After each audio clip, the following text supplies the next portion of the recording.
ത്രിയേക ദൈവത്തിന് സ്തുതി. യേശുവിൽ സ്നേഹവന്ദനം. വിശുദ്ധ ബൈബിളിൽ ദൈവത്തിൻ്റെ ഭൃത്യന്മാർക്ക് അത്ഭുത കാര്യങ്ങൾ ചെയ്യുവാൻ ദൈവം കൊടുക്കുന്ന ആയുധവർഗങ്ങളെ നമുക്ക് കാണാം. ഈ ആയുധശേഖരങ്ങളെല്ലാം മനുഷ്യൻ്റെ കണ്ണുകൾക്ക് നിസ്സാരമാണ്.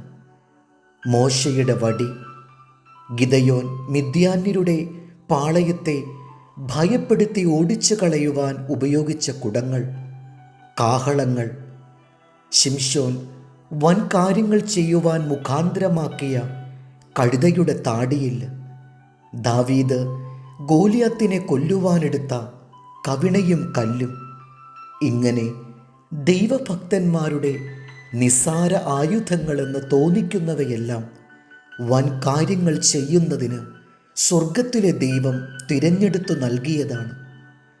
നമുക്കും ചില ആയുധങ്ങൾ ദൈവം കരുതി വച്ചിട്ടുണ്ട്.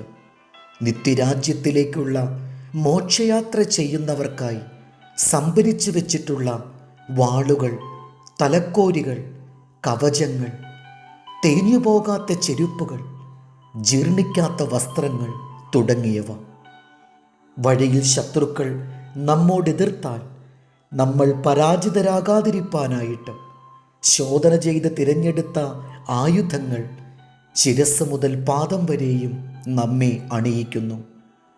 ദൈവത്തിൻ്റെ ഭക്തന്മാർ ഒരു പ്രശ്നത്തിലാകുമ്പോഴല്ല ആയുധം കർത്താവ് നൽകുന്നത്.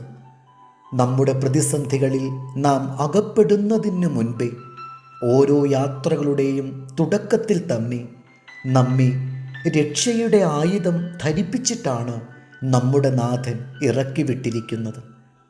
സുന്ദരമായ സ്വർഗീയ സിയോനിൽ എത്തിച്ചേരുന്നതുവരെയും നമ്മുടെ ചെറുതും വലുതുമായ സകല യുദ്ധങ്ങളും ജയിക്കുവാൻ ഈ ആയുധങ്ങൾ ധാരാളം നമുക്ക് മതിയാകും.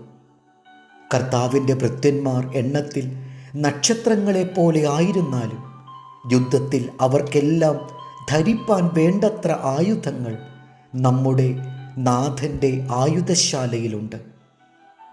ഈ കാലഘട്ടത്തിൽ കൂടി ദൈവഭക്തന്മാർ കടന്നു പോകണമെന്ന് ദൈവത്തിനറിയാം. സകലതും നമ്മുടെ കർത്താവ് മുന്നമേ കരുതിയിട്ടുണ്ട്. നമ്മുടെ കാലുകൾ വഴുതി പോകാതെ തൻ്റെ ഉള്ളംകൈയിൽ വഹിക്കുന്ന കർത്താവിൻ്റെ കരുതലിൽ ആശ്രയിക്കാം. ആരവങ്ങളല്ല നാം ശ്രദ്ധിക്കേണ്ടത്. നമ്മുടെ ദൈവത്തിൻ്റെ കരുതാമെന്നുള്ള ഉറപ്പാണ് നമ്മുടെ ചെവികളിൽ മുഴങ്ങേണ്ടത്. എഫേസ്യർ 6:10.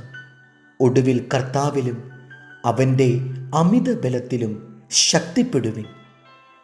ദൈവം നമ്മെ അനുഗ്രഹിക്കട്ടെ.